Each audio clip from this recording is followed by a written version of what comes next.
Hello അസ്സാം വലൈക്കും. ഇന്നത്തെ പുതിയൊരു വീഡിയോയിലേക്ക് എല്ലാ കൂട്ടുകാർക്കും വീണ്ടും സ്വാഗതം. അപ്പോൾ ഇന്ന് അടിപൊളിയായിട്ടുള്ളൊരു വെറൈറ്റി രുചികരമായ തേങ്ങാച്ചോറിൻ്റെ റെസിപ്പി ആയിട്ടാണ് ഞാൻ വന്നിട്ടുള്ളത്. അടിപൊളിയാണിത്. അപ്പോൾ വളരെ ഈസി ആയിട്ട് തന്നെ ഉണ്ടാക്കിയെടുക്കാനും പറ്റും. അതിനായിട്ടൊരു കുക്കർ അടുപ്പത്ത് വെച്ച് കൊടുത്തിട്ടുണ്ട്. ഇപ്പോൾ കുറച്ച് വെളിച്ചെണ്ണ ആയിട്ട് ഒഴിച്ചിട്ടുള്ളത്. വെളിച്ചെണ്ണ ആകുമ്പോഴാണ് ഒന്നും കൂടി രുചി ഉണ്ടാവുക. ഇത് കുറച്ച് സ്പൈസസ് ഇട്ട് കൊടുക്കുന്നുണ്ട്. അപ്പോൾ നമ്മൾ ഈ മലപ്പുറം തേങ്ങാച്ചോറ് എന്ന് പറഞ്ഞാൽ ഉലുവൊക്കെ ചേർത്തിട്ടുള്ളതല്ലേ. ഇതിൽ ഉലുവൊന്നും ചേർക്കില്ല കേട്ടോ ഈ തേങ്ങാച്ചോറിൽ. അപ്പോൾ നല്ല രുചിയുണ്ട് ഇത് കഴിക്കാനും. അപ്പോൾ ആദ്യക്ക് വെളിച്ചെണ്ണ ചൂടായി വരുമ്പോഴേക്ക് ഒരു 3 ഏലക്ക, 3 പട്ട, 3 ഗ്രാമ്പു അതൊക്കെ ഇട്ട് കൊടുത്തിട്ടുണ്ട്. അപ്പോൾ നമുക്ക് ചോറിനനുസരിച്ച് അളവ് കുറച്ച് കൂട്ടിയിട്ടും കുറച്ചൊക്കെ എടുക്കട്ടോ.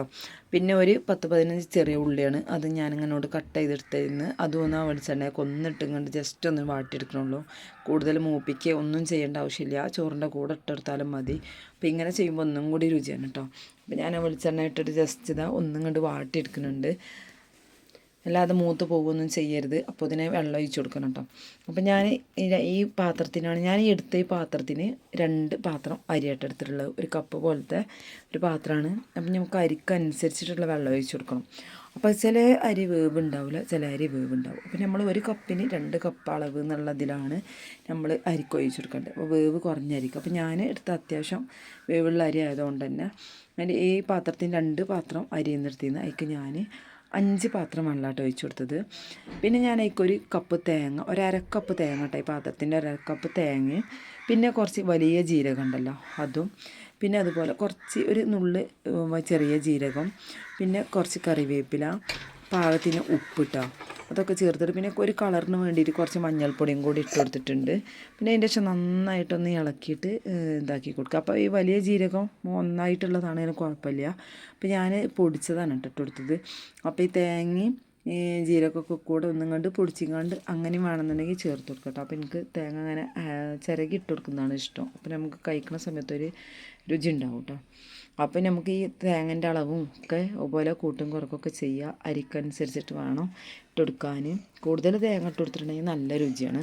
അപ്പോൾ ഞാൻ പറഞ്ഞില്ലേ, നമ്മൾ തേങ്ങാച്ചോറ് എന്ന് പറഞ്ഞാൽ ഉലുവയും തേങ്ങയും അതുപോലെ ചെറിയ ഉള്ളി മാത്രം ഇട്ടിട്ടുള്ള തേങ്ങാച്ചോറും ഉണ്ടാക്കലുണ്ട് കേട്ടോ. മലപ്പുറം സ്റ്റൈല് തേങ്ങാച്ചോറുണ്ടല്ലോ അതും ഇട്ട് കൊടുക്കലുണ്ട്. അപ്പോൾ എനിക്ക് തോന്നി ഇത് ചെറിയ കുക്കറാണല്ലോ, അപ്പോൾ ഞാനിത് ഇനി തിളച്ചിട്ട് പോകണ്ടെന്ന് വിചാരിച്ചിട്ട് ഇളക്കിയെന്ന ഒരു തവ ഉണ്ടായിരുന്നല്ലോ ആ കോരി, അത് ഞാൻ അതും കൂടി അതിൻ്റെ ഉള്ളിൽ വെച്ച് കൊടുത്തിട്ടാണ് ഇത് അടക്കുന്നത്. അപ്പോൾ നമ്മളെ കുക്കറിൻ്റെ മൂടിക്ക് പൊടുത്തല്ല കേട്ടോ, പൊടുത്തം പൊട്ടിയതാണ് കേട്ടോ, വീണപ്പോൾ പൊട്ടിപ്പോകുന്നതാണ്. അപ്പോൾ ഞാനിങ്ങനെ എന്നിട്ട് അടച്ച് വെച്ച് കൊടുത്തിട്ടുണ്ട്. പിന്നെ വീഡിയോ ഒന്നും എടുത്തിട്ടുണ്ടായിരുന്നില്ല കേട്ടോ. പിന്നെ ഞാൻ 2 വിസിലടിച്ചതിൻ്റെ ശേഷം ഓഫാക്കിന്ന് പിന്നെ ഇങ്ങനെ ഓരോ പണിക്കൊക്കെ നിന്നിട്ടുണ്ടായിരുന്നു. പിന്നെ അതാ നമ്മൾ ചോറ് വയ്ക്കണം കേട്ടോ. ആ നേരത്തെ എടുത്ത് നോക്കുമ്പോൾ നല്ല ഉഷാറായിട്ട് വെന്തിട്ട് ഇങ്ങോട്ട് കട്ട പിടിക്കുക പശപ്പോ ഒന്നുമില്ല കേട്ടോ, നല്ല ഉഷാറായിട്ട് വെന്തിട്ടുണ്ട്. നമ്മൾ വെച്ച വെള്ളം കലപാകായിന്ന്. വേവില്ലാത്ത അരിയാണെന്നുണ്ടെങ്കിൽ ഒരു കപ്പിന് 2 കപ്പ് വെള്ളം കറക്റ്റ് വെച്ചാൽ മതി കേട്ടോ. അപ്പോൾ ഞാനിത് അതുപോലെ വെച്ചിട്ട് 1 കപ്പും കൂടി എക്സ്ട്രാ ഒഴിച്ചിന്ന്. പിന്നെ ഇത് ഞാനിതാ നല്ല മാങ്ങാച്ചാറ്, പിന്നെ കോഴിക്കറി ഉണ്ടല്ലോ, ഉരുളങ്കിഴങ്ങൊക്കെ ഇട്ടിട്ടുള്ള ലൂസാക്കിയ കോഴിക്കറി ഉണ്ടല്ലോ അതാണ്. അപ്പോൾ ഗ്രേവി ആക്കിയിട്ടാണെങ്കിലും എന്താക്കിയിട്ടാണെങ്കിലും ഇത് കഴിക്കട്ടെ, ചിക്കൻ ഗ്രേവിയോ അതുപോലെ ബീഫോ എന്ത് കൂട്ടിയിട്ടാണെങ്കിലും അത് കഴിക്കാൻ നല്ല ഉഷാറാണ്. അപ്പോൾ എല്ലാം മാങ്ങാച്ചാറും തേങ്ങാ ചമ്മന്തിയൊക്കെ ഉണ്ടാക്കിയിട്ടുണ്ടായിരുന്നു. അപ്പോൾ നമ്മൾ ചിക്കൻ്റെ കറി ഉണ്ടല്ലോ, നല്ല രാത്രി ഉണ്ടാക്കിയ കറി ആയിരുന്നിട്ട്, അപ്പോൾ പയങ്ങനോർത്ത് നല്ല രുചി ഉണ്ടായിരുന്നു. അപ്പോൾ അത് കൂട്ടിയിട്ട് കഴിക്കുകയാണ്.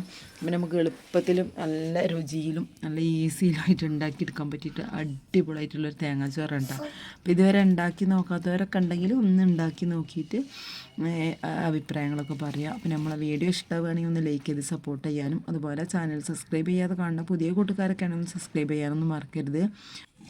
പിന്നെ എന്തായാലും നിങ്ങളെ അഭിപ്രായങ്ങളൊക്കെ കമൻറ്റ് ചെയ്യുക. അപ്പോൾ ഇൻഷാ അല്ലാഹ് അടുത്ത വീഡിയോയിൽ കാണാം. അതുവരെ എൻ്റെ എല്ലാ കൂട്ടുകാർക്കും അസ്സലാമു അലൈക്കും.